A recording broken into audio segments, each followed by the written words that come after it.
Travel over the weekend finally reached pre-pandemic levels, and that's great news for the travel industry. But does that mean you should now invest in travel stocks? Here to explain it all, Chase Wilsey of Wilsey Asset Management, live and in person this morning. Hey, Chase, good morning. How are you? Good morning. Good to be back. Nice to see you. No glitching, no delay. No glitch, no delaying. It's very nice. So now we have no excuses. Exactly. Travel stocks. Are we seeing gains with these lately? You know, so we've seen some big gains in these travel stocks, and it starts to worry me a little bit because you're starting to see what I call trend investing. Last year, what was hot? The at-home stocks. I mean, they did very well. Right. But if you look at the end of the year to kind of where we are today, the at-home stocks have not done that well. I mean, talk about Peloton, talk about Zoom. They haven't really gone anywhere. In fact, many times have declined. Now you're seeing the opposite of that. Travel stocks, now everybody wants to travel, everybody wants to be in these travel stocks. I think you're starting to see a lot of that hype and momentum circulating in these sectors now, which I think a lot of that's now baked into the prices. You mentioned it's because human beings are the ones that are buying and selling, so it's very emotional, and then the trends tend to kind of play a big role. How many people are driving versus flying to their destination? And maybe I think folks are studying those numbers to determine who do we invest in.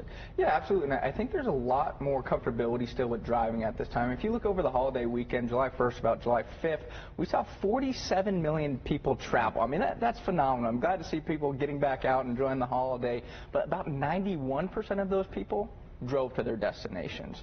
So you're seeing a lot more comfortability with that, and that, in fact, was actually a record for driving on 4th of July weekend, up about 5% compared to 2019. So seeing a lot more people comfortable with the car. I don't know if it has to do with still wearing masks on planes. You're seeing a lot of delays in planes. Some people are seeing, well, I'm still not comfortable to take a plane as well. So coming from both sides here. Okay, so what might be some good ideas to invest in right now if people wanted to actually get on and do something now? You know, so I want to talk to you about two kind of areas that I want to avoid first that are quite hot. So number one is the airline stocks. A lot of times people, oh, well, people are going to start traveling again, want to start flying.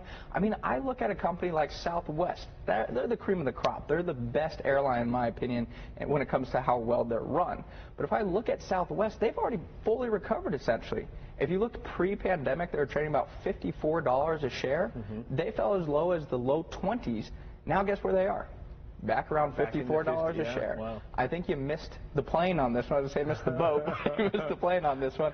Already taken off. And the problem I look at here, too, is they just destroyed their balance sheets during COVID. And they had to stay in business. Sure. Their debt level went from $2.7 billion to now $10.7 billion. Wow. And again, if you're a single person, you take on that much debt, that's risky. The other thing you have to watch out for is the amount of shares they issued. They issued about 70 million shares last year, which decreases your ownership in the company. You have to share now the remaining earnings, the sales, with 70 million more people.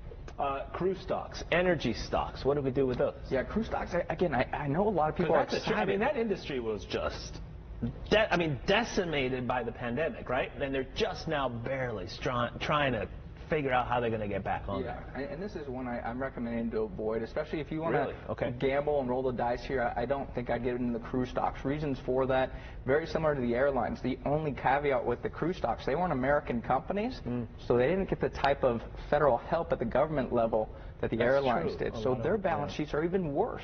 I mean, you look at Carnival, for example, their debt went from $11 billion to $30 billion, and they nearly doubled their shares outstanding.